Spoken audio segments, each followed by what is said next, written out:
All right, Larry Krueger with you for Niners Nightly, as tonight we come to you on the KNBR YouTube channel exclusively due to Monday Night Football, but we have a phenomenal hour for you as we're going to talk a little 49er football leading into Niners and Packers, which is a huge, huge game for the 49ers on Sunday.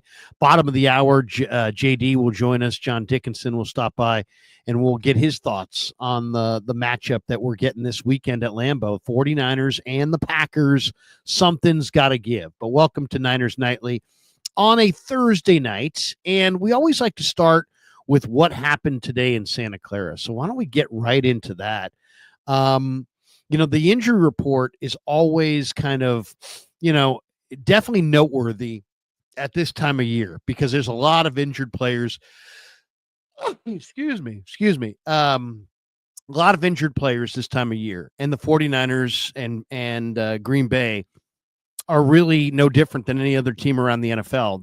They're both teams experiencing a lot of injuries. So why don't we start there? So today, the Niners and the Packers both practiced. Obviously, the Packers in Green Bay, the Niners in Santa Clara. As far as who played and who didn't participate, Tatum Bethune, who's got a knee injury, did not participate. He did not practice today. Nick Bosa, who's got two injuries. He's got a hip injury and an oblique.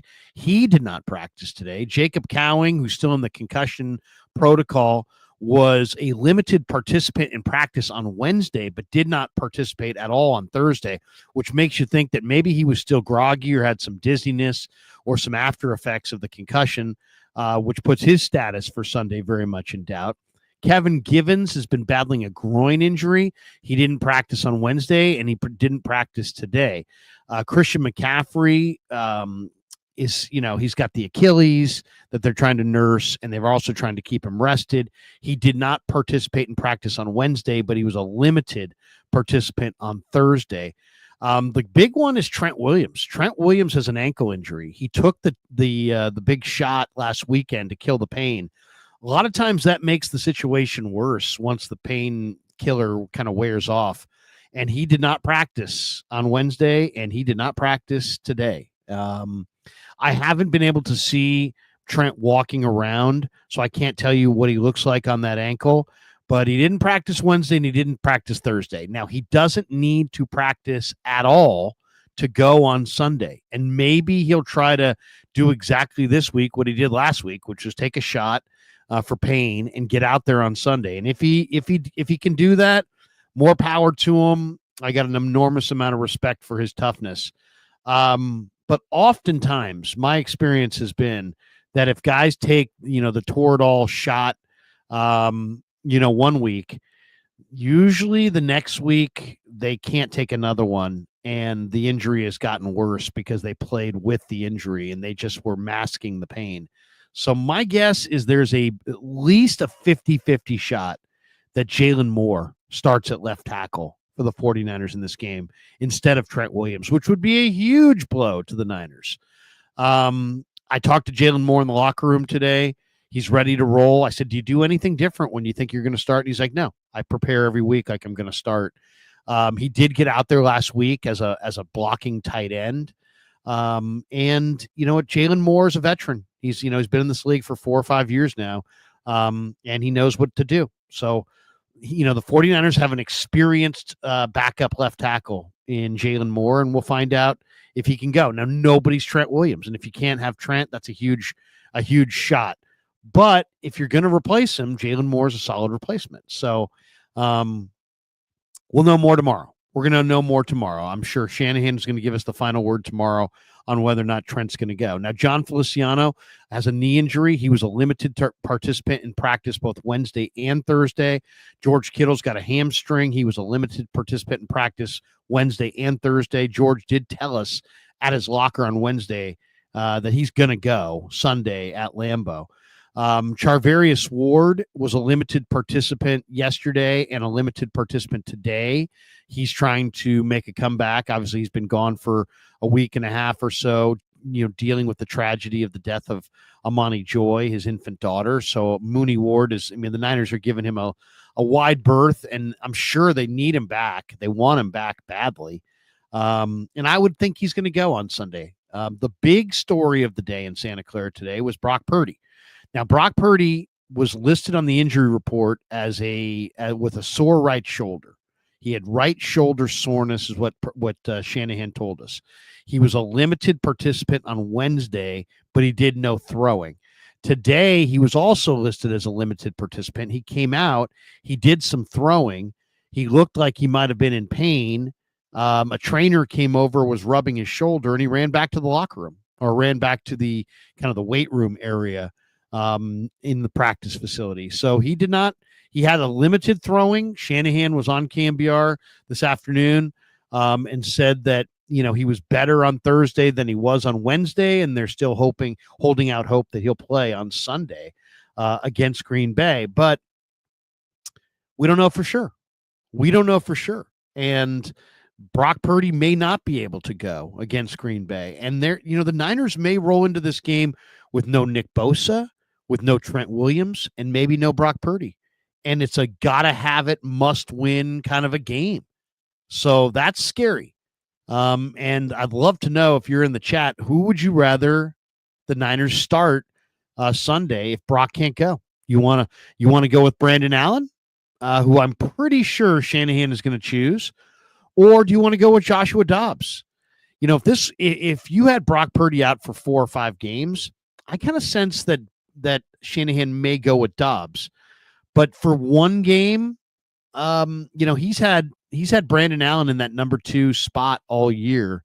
And if all of a sudden Brock gets hurt and Allen moved from 2 to 3 just out of nowhere, I don't know. That's a bad look. That would be a bad look. And if I was Brandon Allen, I'd be pissed as hell. When I'm the new number 2 quarterback all year, and then suddenly Brock gets hurt and can't go, and now I'm behind Dobbs. I'm number 3.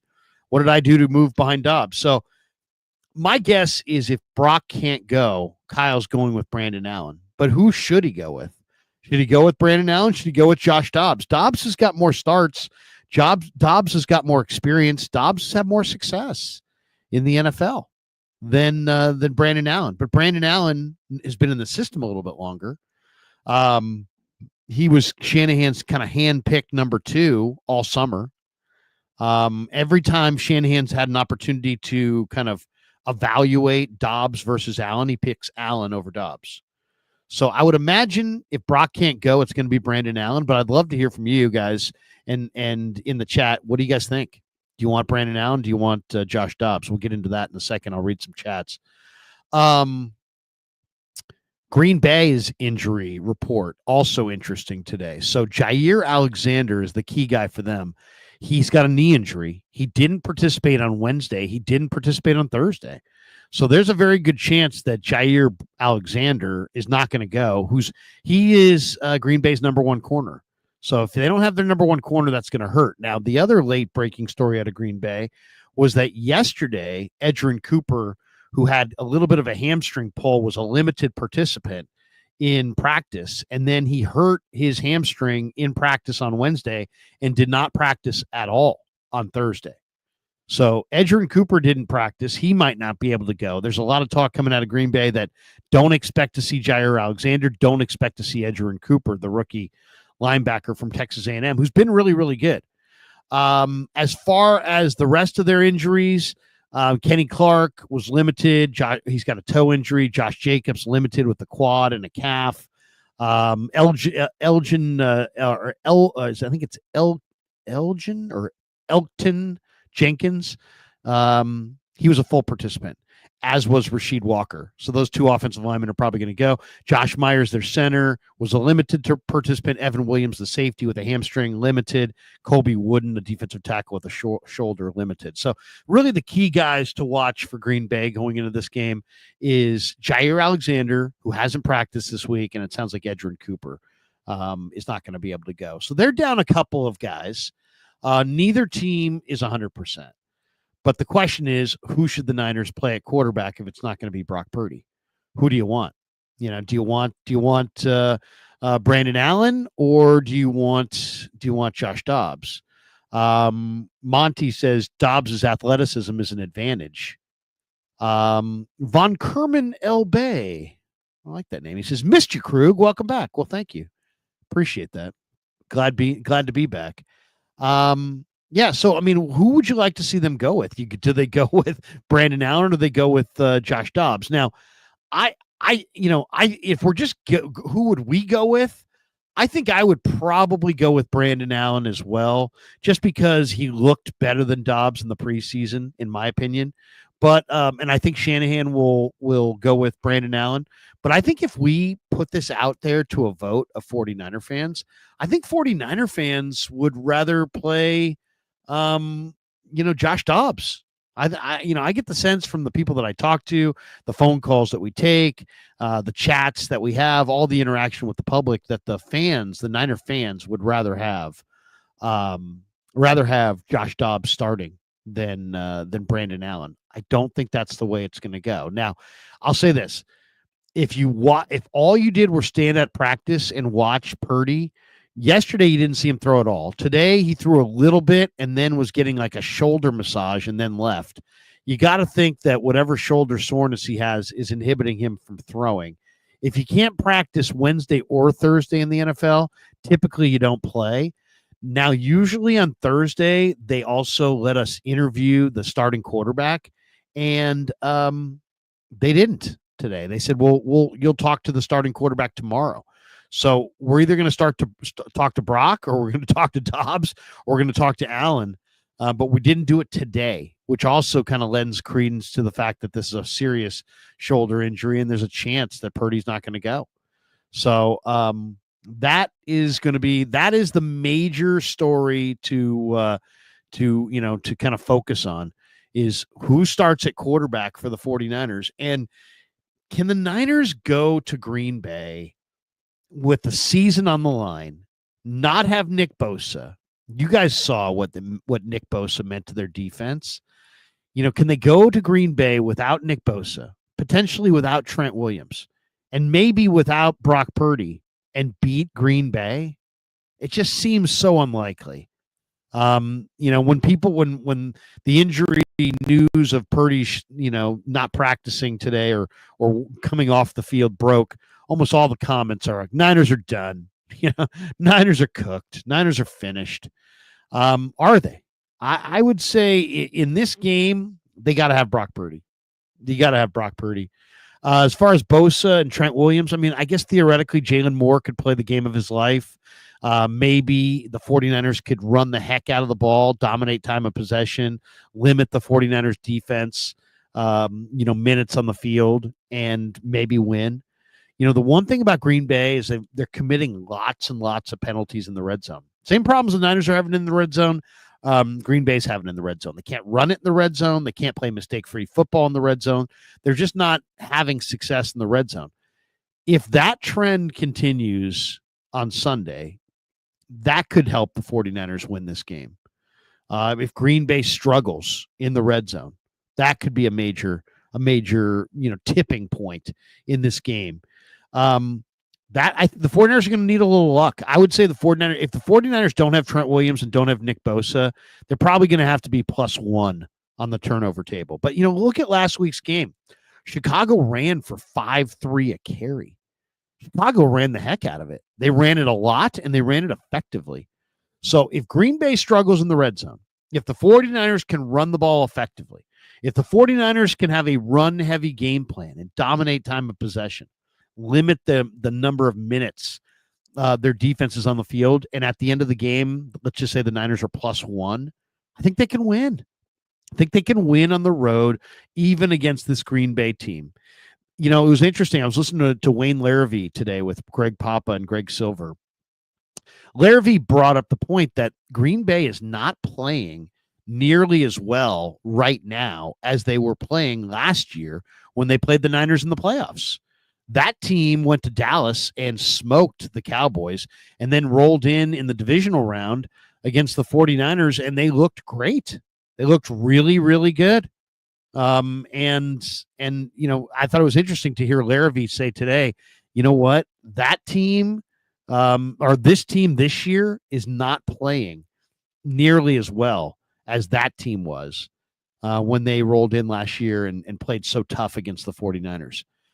What's going to be interesting in this game is going to be the 49ers on both sides of the ball. like for Nick Sorensen's defense. And I mentioned this to Nick. It's pretty obvious at this point. The 49ers defensively miss Dre Greenlaw so badly. 3 of their 5 losses, the Niners have given up leads late in the fourth quarter. 3 of the 5 losses, the Niners have had a lead with like 3.5 minutes to play in the game, only to cough it up. So they badly miss Greenlaw.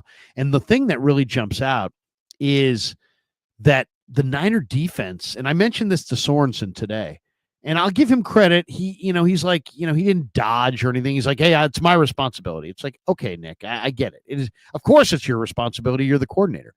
But it doesn't answer the question or provide any insight or give you any hope for the future. But I mentioned to him that the Niners defense is number 4 in the NFL in points allowed in the first quarter this year.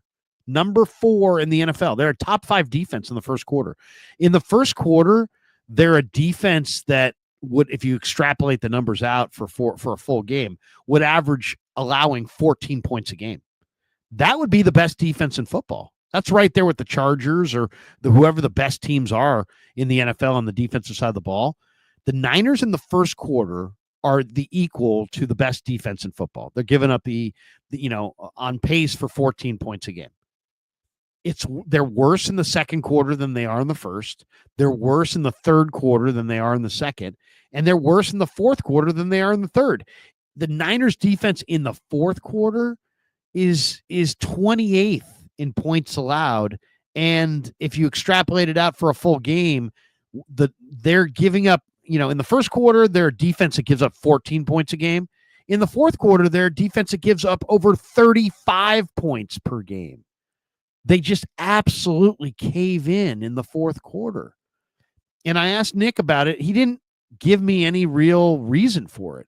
He didn't say his guys are fatigued or, they don't make proper adjustments to what their opponent adjusts to, nothing like that. Or, that it's a relatively thin team or thin defensive front. And they get kind of tired out. But those numbers are staggering. You have a top 5 defense in the first quarter. I mean, now we're at a point in the year too, by the way, that the numbers mean something. If this is week 3, the numbers don't really mean anything. It's just too small of a sample size, right? But once you get to week 10, week 11, week 12, once you get to November, late November, the numbers start to have actually greater meaning. And when you see the 49ers have the number 4 rated defense in the NFL in the first quarter, but then they're in the fourth quarter, they're 28th in points allowed. I mean, they just cave in the fourth quarter. They just absolutely, now they're not giving up or anything, but they're obviously too thin. They get worn down. And then the fourth quarter, they just cave. One of the things I want to see in this game is, D. Winters was the 49ers highest graded defender in that Seattle game, according to PFF. Now, now if you want to push back on PFF and say they're not legit, okay, fine, whatever. But let's just say, for the sake of the argument, that PFF and their rating system is legit.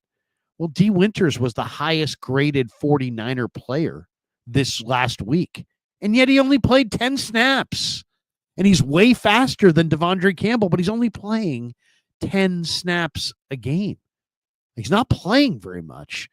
And that would be my question. I didn't get a chance to throw this one to Sorensen today because there was, we kind of ran out of time. There's only so many questions you can get in there. And I asked him about the defense in the fourth quarter. And I asked him about, it looked like the Niners had a lot of confusion at the snap on the Geno Smith touchdown run. He kind of assured me that it wasn't the case, that they weren't confused, but there was an awful lot of pointing and gesturing, and it seemed like there was guys jumping around the formation on defense on that Geno Smith touchdown run. Sorensen said, "Hey, look, when push comes to shove and it's go time and there's not a lot of time on the clock, that's how we communicate on defense." And he tried to make it seem like there was no confusion. But if you watched the pre-snap look of the 49er defense on the Geno Smith touchdown run, there's an awful lot of guys jumping around. There's an awful lot of guys kind of pointing and communicating. It didn't seem like everybody was on the same page. Sorensen said they were, didn't look like it, and the results weren't good, right?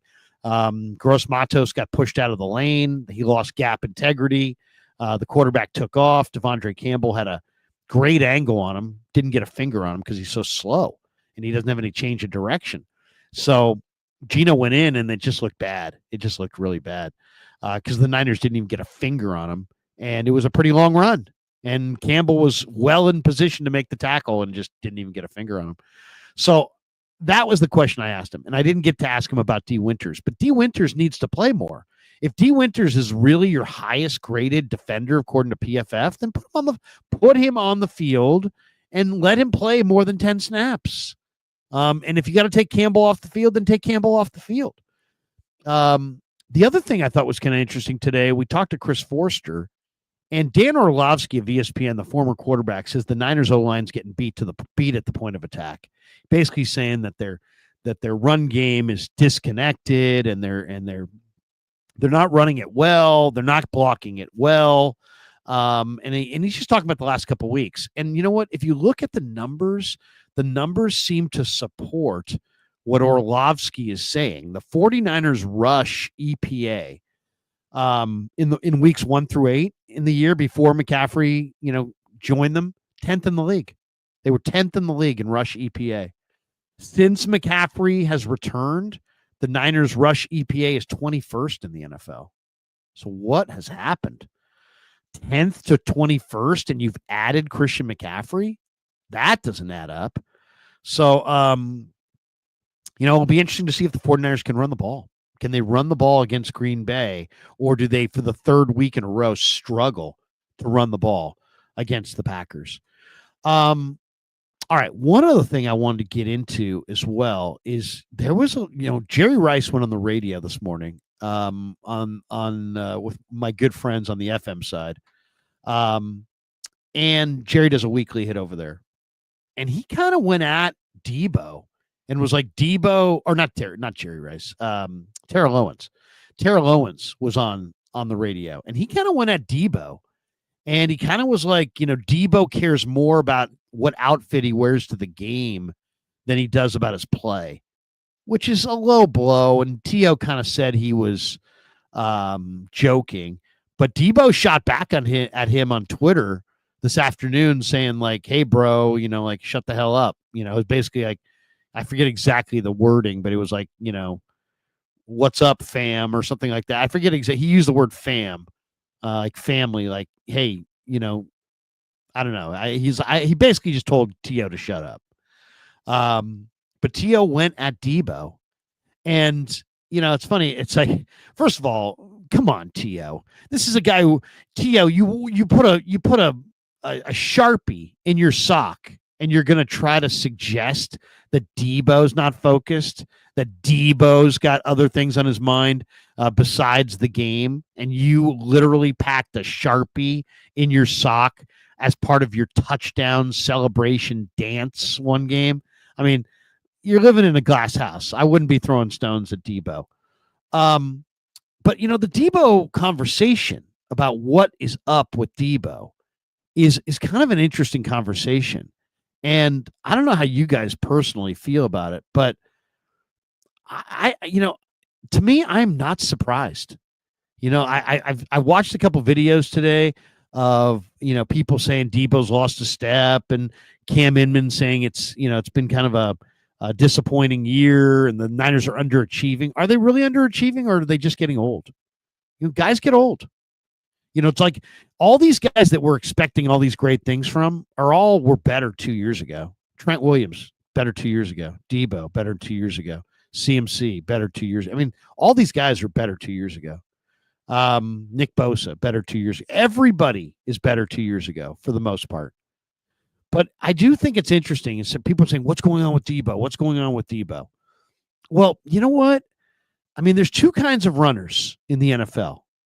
And we're talking, he's kind of a runner. He's a receiver, but is he a running back? Is he a receiver? Is he a wide back? Is he, they use him all kinds of ways. We'll just call him a weapon, right? Think about the kinds of weapons there are in the NFL. There's the weapons where guys run around you. And then there's the weapons, the guys run through you. Okay. And what is Debo? Debo runs through you. Okay. So those are the two kinds of players there are, whether they're wide receivers or running backs or tight ends. You got two kinds of players who carry the ball in the NFL.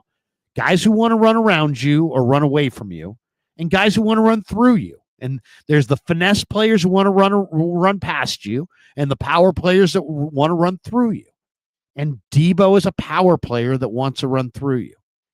And all I would say is, people are like, what's going on with Debo? He's reaching the end of his prime, and there's a drop off. And if you don't believe me, go look at all the power backs of our lifetime. And I looked this up today just because I wanted to make sure that these numbers were right. I mean, there's exceptions to the rule. John Riggins was great late in his career. Walter Payton was great late in his career. I consider Riggins and Riggo and Sweetness true power backs, even though Sweetness was also an incredible speedster. But he was a power back, and those two guys were good late. But they're the exception, man. They're not the rule.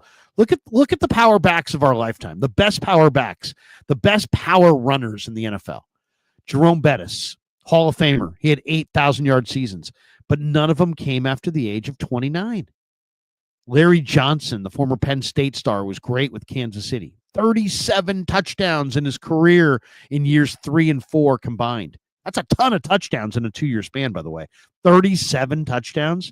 He had 2,000-yard seasons, but he was done with his prime and his 1,000-yard seasons. He didn't have a single 1,000-yard season after the age of 27. Then you think of big physical receivers, and there's not a lot of Debos out there. I was trying to think who's a receiver that kind of is like a Debo. I thought of David Boston, the former Ohio State Buckeye, and he had 2 amazing 1,000-yard seasons early in his career. The guy only had a 6-year career. Why? Because he started getting beaten up. The ultimate power back of my lifetime is Earl Campbell. He had 5,000-yard seasons. The guy rushed for almost 2,000 yards when I was 10 in 1980. He had 1,934 yards. But he didn't have a 1,000-yard season after the age of 28. Think of Marshawn Lynch. He had 6,000-yard seasons, but none after the age of 28. Ironhead Hayward was done at 29. Christian Okoye had a couple 1,000-yard seasons. He didn't get used all that much, and still he was done at 30. Mike Allstott, who played with Lynch in Tampa, what a great player Allstott was, one of the real power backs of his day. 6-time Pro Bowler, done at the age of 28. So this is just the way it is. Jim Brown's maybe the ultimate power back. He had 7 1,000-yard seasons in his career. He was done at 29, retired. Moving on to the next chapter of his life.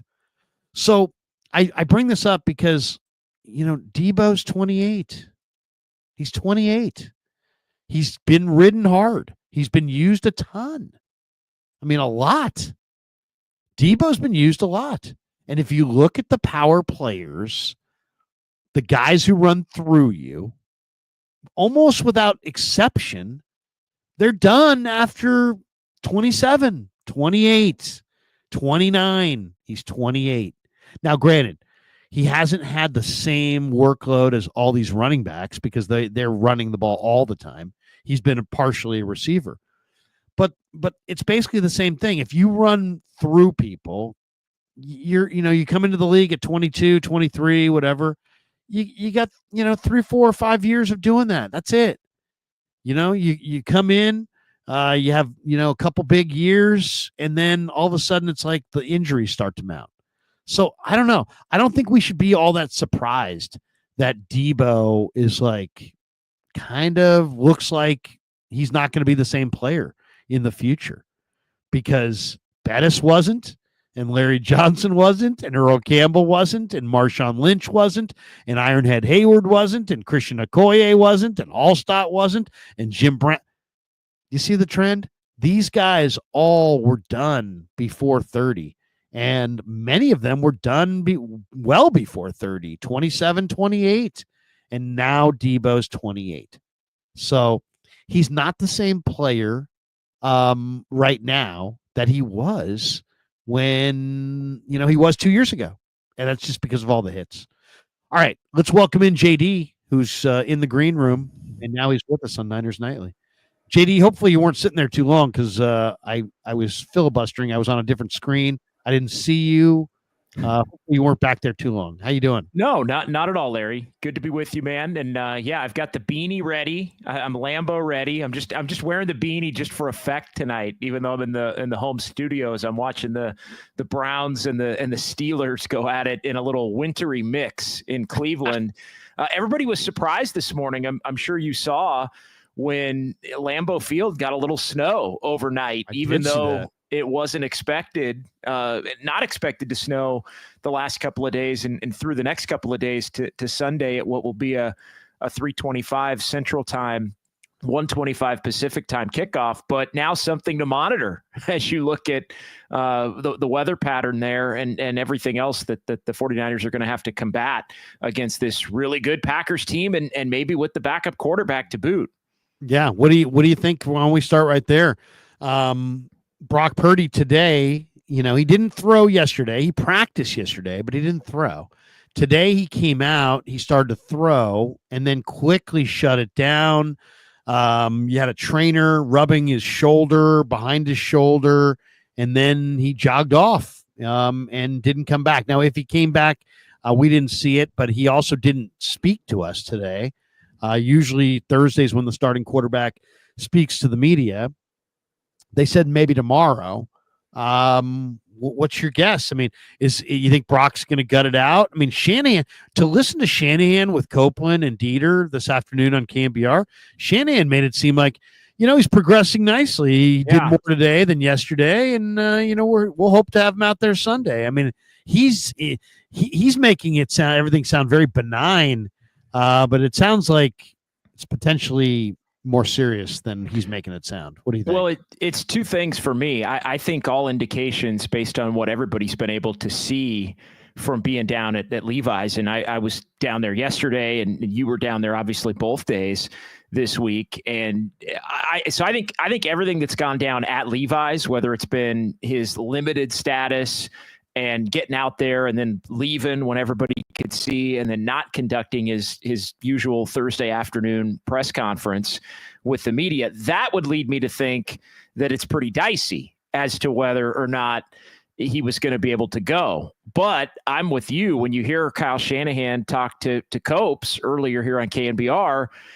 I think that led me to think more that Purdy's going to try to gut it out and at least start the game. And then if he doesn't have it, then maybe he doesn't have it, and you have to go to Brandon Allen at that point. But no, I kind of read it the same way you do. I was more optimistic after hearing what Kyle Shanahan had to say in the afternoon compared to what we had seen with our eyes the last couple of days and not seen with our eyes, which is him out there throwing and him conducting his weekly press conference, which may come tomorrow once they're a little bit more sure that it'll actually be him.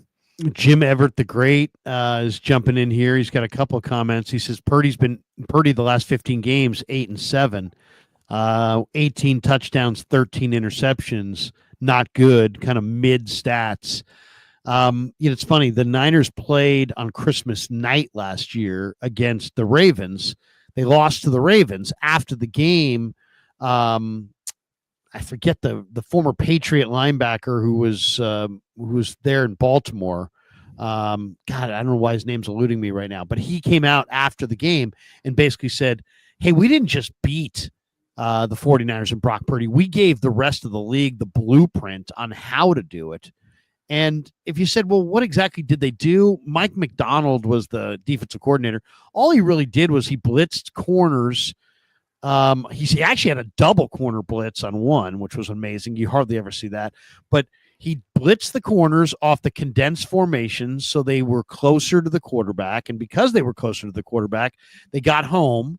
And then they dropped their defenders in the middle of the field into coverage, Stone, Hamilton, Roquan, Queen, and just had them read the quarterback's eyes, knowing that the Niners under Purdy like a lot of the in-breaking routes. And they got a couple turnovers, and they won the game. Purdy still threw for a bunch of yards. He kept going at him, but the turnovers burned them, and the Niners lost. And at that point, do you agree that the Ravens gave the rest of the league a blueprint on on how to beat the Niners, because you could make an argument that the playoffs, they weren't great. They weren't awesome in the Super Bowl, and they haven't been awesome this year. There's a lot of factors, but what do you think? You could make that case, but I don't think other teams have necessarily gone about it the same way that the Ravens have. So I think if we could pinpoint specific instances in a lot of these games where that's led Purdy to play as poorly as he did really in that game and some of these other ones, I think I might be with you. Was it Kyle Van Noy? Was that Kyle Van Noy? That was it. By the way, yeah. I was going through in my mind as you were saying. I'm like, I was Kyle Van Noy. I don't know. It's just been a little bit of everything. When you look at the games that the 49ers have lost, whether it's been the Vikings or the Chiefs, the Vikings with the relentless pressure and blitzing and different looks and, kind of the sneak attack looks, making it look like you're going to do one thing then do it another, which has been problematic in its own right the last couple of years. And you look at what the Chiefs have been able to do, kind of similar, I guess. But then you look at some of these other games, and I think the 49ers have played well enough, and I think Brock Purdy's played well enough to it really comes down to one or two plays. I mean, and I'm not even saying one or two plays in the fourth quarter. The bane of the existence of the 49ers season is just the inability to get one more touchdown against the Rams early, one more put away play against the Cardinals when they've got a 13-point lead, and then getting the ball back with the inability to pick up another first down against Seattle on Sunday. I mean, to me, it's not some dramatic scheme issue. It's make an on-target throw to Deebo Samuel on 2nd and 11, and the game's over. And so I think it's been these little things. Yeah, it went off his fingertips. These little things that have happened in each of these games. So I don't know. I mean, I think Brock Purdy may have been destined to regress a little bit more to the mid, I guess, than he had played at, for the better part of the first year, I guess, that he was the starting quarterback going back to December of 2022. But I don't see anything dramatic that he can't handle as I look at these last 15 games. How do you feel about Purdy overall as a prospect? I mean, there's people that feel like, as you kind of referenced, hey, there should have been expected there'd be some regression. It's like, do we know what exactly Brock Purdy is? Are we still kind of figuring it out? He's about to get paid, so it's like you would like to think that you got a pretty good handle on what he is. For the year, this year, he's got 13 touchdowns, 8 picks. He's thrown for 2,600 yards, 67.4 QBR. He's completed 66%, right on his career average. His career average is 67.8%. He's got 57 touchdowns, 23 picks for his career, and a 106.3 rating. I mean, he's got pretty good numbers throughout his career. But then, you've got people in the chat here. We got this one from Jim Everett the Great, who says, rumors are Aaron Rodgers is going to join the 49ers. I mean, to me, if you're Kyle Shanahan, I think you should have confidence and stay with Brock Purdy. But if they don't feel confident in Brock Purdy, what do you think? Is Rodgers' time with the Jets going to come to an end? And does that make sense to you? Or is that knee-jerk? I mean, it's hard to know. It's hard to know exactly what the right thing to do is. That they're in the 8th year of this regime. There's some pressure on Lynch and Shanahan to climb to the top of the mountain. They haven't been able to do it. I don't know if Rodgers is the answer at this point. What do you think?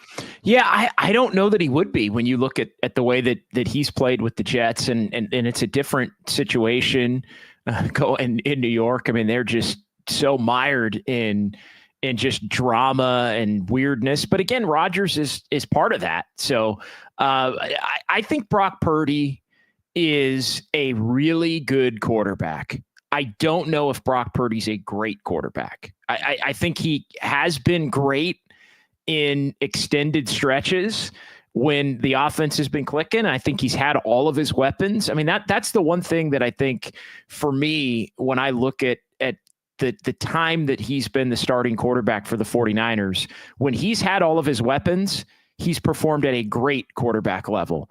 When you've taken even one weapon away or two, he goes down to being a good quarterback. And so that's just being realistic. It's not, there are quarterbacks that make everybody else, hold everything else up.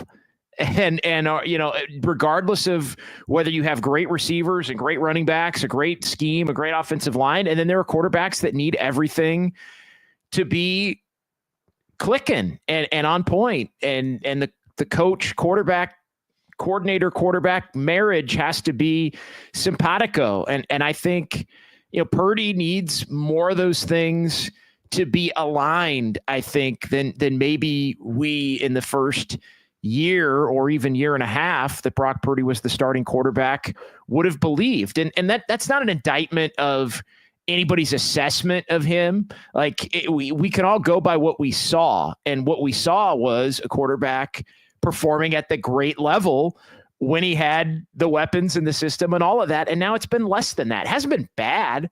It's just been less than elite of the elite tier, which is where he was when you look at some of the numbers and the production over that first year plus. Can they beat Green Bay without him? I don't think so. I don't think so either. How about this? There's also a very good chance there was no Trent Williams today. He took the Toradol shot last week to mask the pain, and he hasn't been able to get out there at all this week.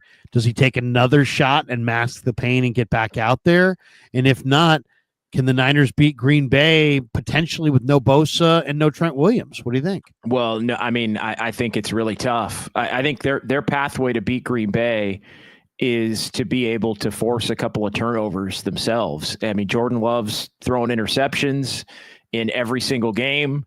To me, they got to pick Jordan Love once or twice in this game and have the defense really, I think set the tone for the offense. As much as we've discussed the complementary football aspect of things. I think with the 49ers banged up as they are really on both sides of the ball, but with as banged up as they are at the quarterback spot, and we'll see about Trent, I kind of think Trent's going to go and grind it out. I feel like the Niners are at a point right now where the guys who have the ability, like season's on the line, right? These next 2 weeks, really, the season's on the line. Like the next 2 weeks in large part are going to determine whether the remaining games after that are even still worth fighting for. I mean, there's 7. So I kind of feel like it's guys are going to push to grind it out and get out there this week and next week if they can, hoping that they can get that game. And then if they can get, and then you kind of go from there. Whereas if these guys grind it out and they get out there and you don't win these next 2 games, then maybe it comes a situation where some of these guys get shut down for the season. But you at least want to have, to me, that's the George Kittle, right? George Kittle comes out at his locker yesterday. He's like, yeah, I'm playing. I'm not missing this matchup. And to me, that is George Kittle saying, I got some rest for my hamstring, and I'm going to let it rip. And if it blows, it blows. Like that's that again, my interpretation. And, if I retweak it, then I retweak it. But if I go out there and retweak it and we lose, then what's left there to play for anyway at that point? So it's kind of it's a little bit of a last dance feel with injuries meeting the actual game scenario for the 49ers here. What's your choice? People in the chat, Queens of Noise says play Dobbs over Allen. He's got great scramble ability as well. What do you think? I think we both kind of feel that Kyle Shanahan's probably going to play Allen over Dobbs. But the fans, if you let them vote, I think the vote would be Dobbs over Allen. If it was up to you, JD, who would you play? I kind of like Dobbs against the Packers. The ability to make some plays with his legs and his. I feel like Dobbs for one game, or if somebody has to go into a game mid-game, I feel like Dobbs has a little bit more in the bag in terms of unpredictability. And we've seen Dobbs get thrown into some games, whether it's as a backup quarterback that has to come in mid-game.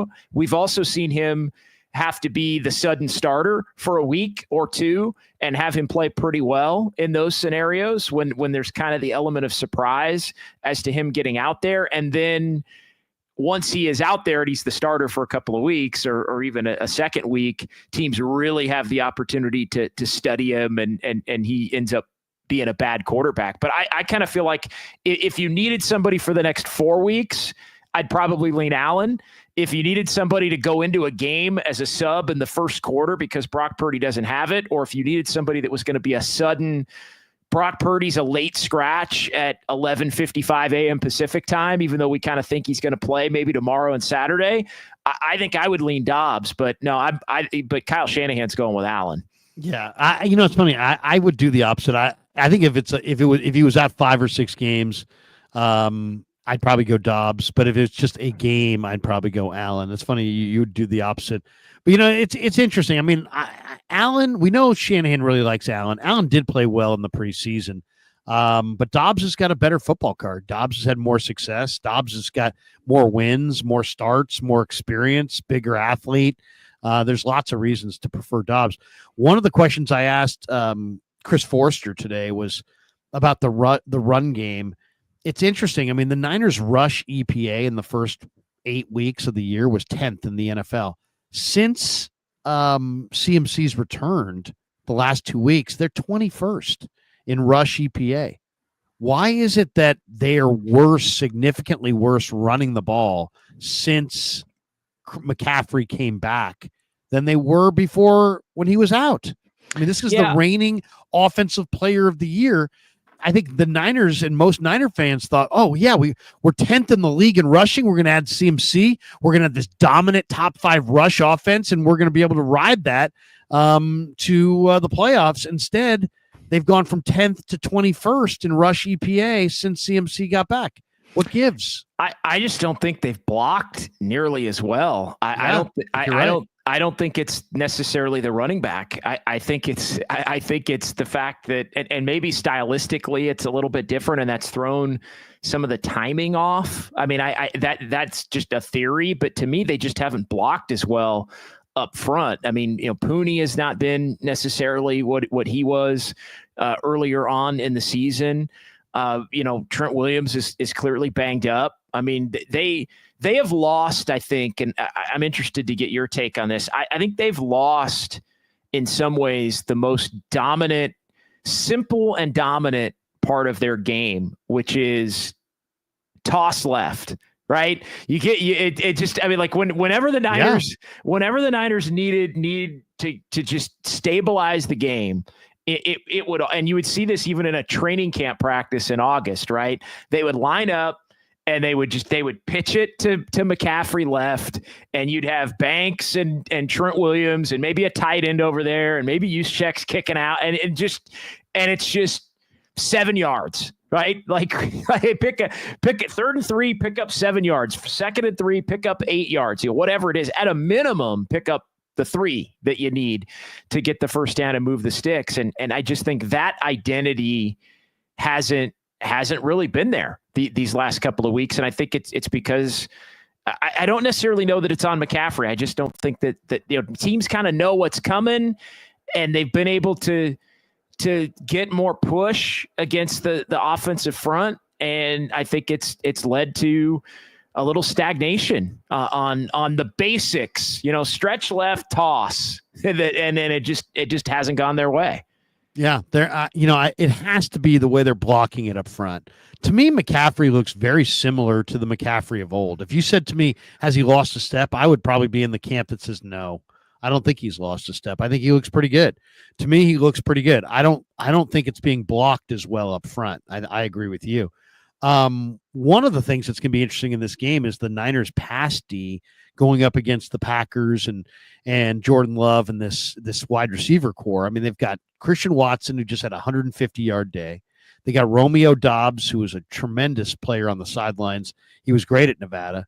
And there's Jaden Reed, and they all get significant snaps, and they run a high percentage of routes. Reed primarily operates from the slot. Green Bay goes a lot more 12 personnel with the 2 tight ends when they have the lead. When they're trailing, they go a lot more 11 personnel with the 3 wides and the 1 back. Who's the offensive weapon? I mean, obviously they got Jacobs. They signed him as a big free agent addition in the offseason. Who's the offensive weapon that you're a little worried about this week between Watson, Dobbs, Reed, Jacobs, Kraft? I mean, they got a bunch. They got a bunch of guys there, and they're all relatively young. It's Jacobs. For me, it's Jacobs, because the one thing that all of the Kyle Shanahan, McVay disciples want to do is run the football when they sense a vulnerability. And I think LaFleur knows that the 49ers have had a lot of difficulty in stopping the run, and you'll just see teams just hammer the run over and over and over, and to varying degrees of success. I mean, the Niners have, I think, really sold out to stop it at times, but then you're vulnerable play action. And so I think, to me, it starts with Jacobs. I could see the Packers really believing that they could get him into the 150 yard realm just by hammering him away and have it set up things like play action, get the linebackers kind of sucked up, and throw behind them and make him cover off of the play action game, and then take a couple deep shots as well. So I think it all, Larry, gets set up by Jacobs. He's the guy I think the 49ers have to be able to slow down and try to make the Packers have to throw, because they're one dimensional. And I just don't know that the Niners can do it. Because to me, they haven't faced a lot of teams that are great at running the football, and teams just still feel confident running the football. And I know the numbers overall may not dictate the fact that it's been this blowout, 200 yards rushing kind of a thing, but it's been enough to move the sticks and enough to keep the 49ers offense off the field, and enough to, I think, wear down the 49ers defense over the course of a 60-minute football game, to where they are a little bit more vulnerable on the final possessions. And I think that's where these teams have been able to hit the 49ers in the pass late in some of these games, because they've been able to run it earlier in the game. We're coming down the home stretch on Niners Nightly, and JD kind enough to give us some of his time. I do want to mention here, kind of a sad day in the Niner family. The Niner family mourning the passing today of three-time Super Bowl champion Tommy Hart.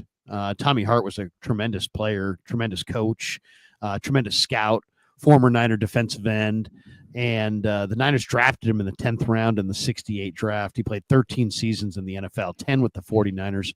He also spent time with the Bears, the Saints, played in 177 NFL games, 140 starts, 83 career sacks, 8 fumble recoveries. He was a hell of a player.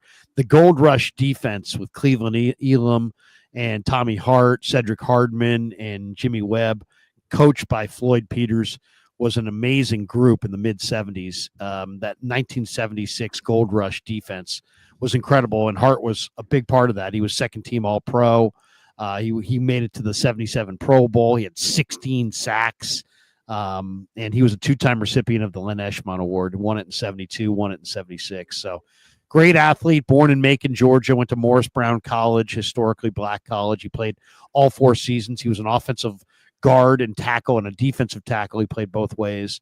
He's inducted into the Georgia Sports Hall of Fame, and then he retired from the NFL and then returned to the Niners as a defensive line coach on their early championship teams. 83, he was there through 91. He contributed to 3 of the team's 4 Super Bowl championships, or 5 Super Bowl championships, Super Bowl 19, 23, and 24. Spent 2 years as a scout for the Niners in the early 90s, and then joined the Cowboys as a D-line coach in the late 90s and an area scout until 2005. So rest in peace, Tommy Hart, one of the best. We talk about so many of the great Niner teams, and I think, to me, JD, that 76 Gold Rush. Now, granted, I was 6. I'm not going to pretend I was into it or anything, but that was before. I mean, it was almost like the Niner organization. It's almost like 81 is the line of demarcation. I mean, that's when the championship era began, and they were not championship caliber before that point. But man, that 76 line with Hardman and Hart and Elam and Webb was fantastic, probably as good as any defensive line the Niners have ever had. And they've had some good ones under Harbaugh with Brooks and Alden and Justin, and they had some tremendous talent. And they've had some tremendous D lines here under Shanahan and Lynch, but Tommy Hart, awesome player, and had a great NFL career as a player, as a coach, as a scout. So rest in peace, Tommy Hart. And I don't expect that you know anything about Tommy Hart, JD, but obviously a great Niner and a guy who kind of was part of multiple eras, right? He was part of he was a great player in the 70s, and then he was part of the coaching staff of the 80s, and then he was a scout on some of those teams that kind of put it back together there in the mid 90s. So great Niner for sure, Tommy Hart. Yeah, no question. And you said it, I think, better than even I could, just in terms of the eras, right? The great player in a different era. And I agree with you that line of demarcation is 81, because that's the year I was born. So that's the line of demarcation for a lot. For a lot of things. I came along and the Niners started winning, Larry. No, I'm kidding. There you go. But JD, you also were going to Lambeau. And so what's the coldest? You've been covering these games and you've been boots on the ground, and we always joke about it, but have there been any games where you're like, God, I wish I wasn't here? I mean, have you run into weather yet that's been like, oh my goodness, I'm a West Coast kid, I'm not ready for this?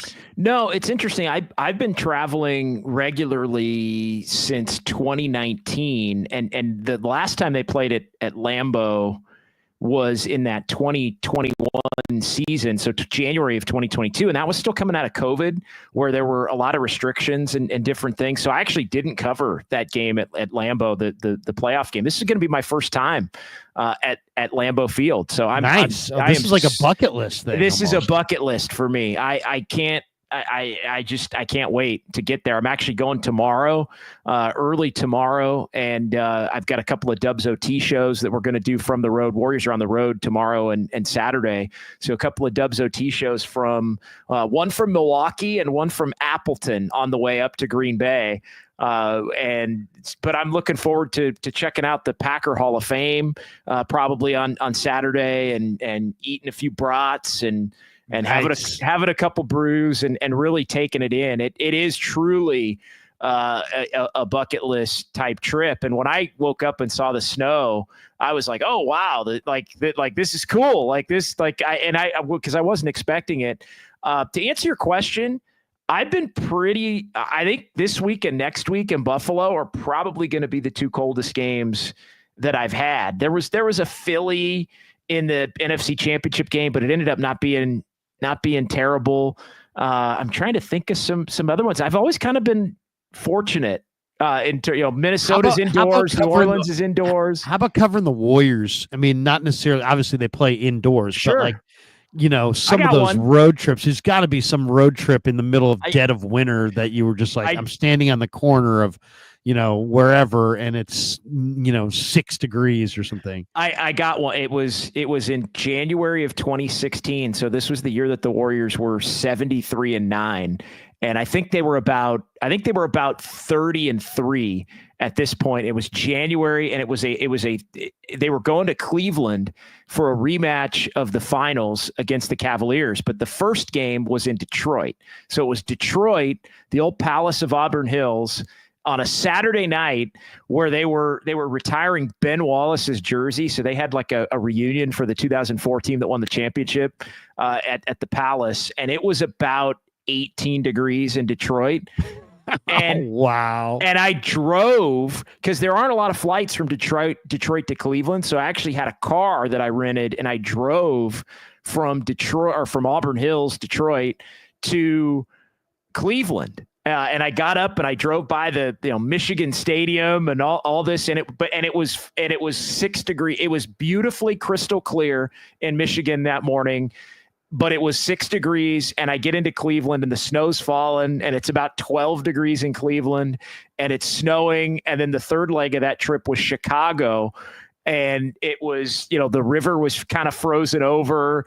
And again, clear. It wasn't like it was a blizzard condition or anything, but it was crisp, clear, and in the teens. Oh my gosh. So there you go. That is one that definitely stands out. Detroit Cleveland, Chicago. Literally, I think it was January 16th, 18th, and 20th. When I was working at Mad Dog Radio, they flew me to New York in January, and they're like, "Yeah, let's do a week of shows here at at the Hill Building where our Sirius XM studios." I'm like, "All right, great."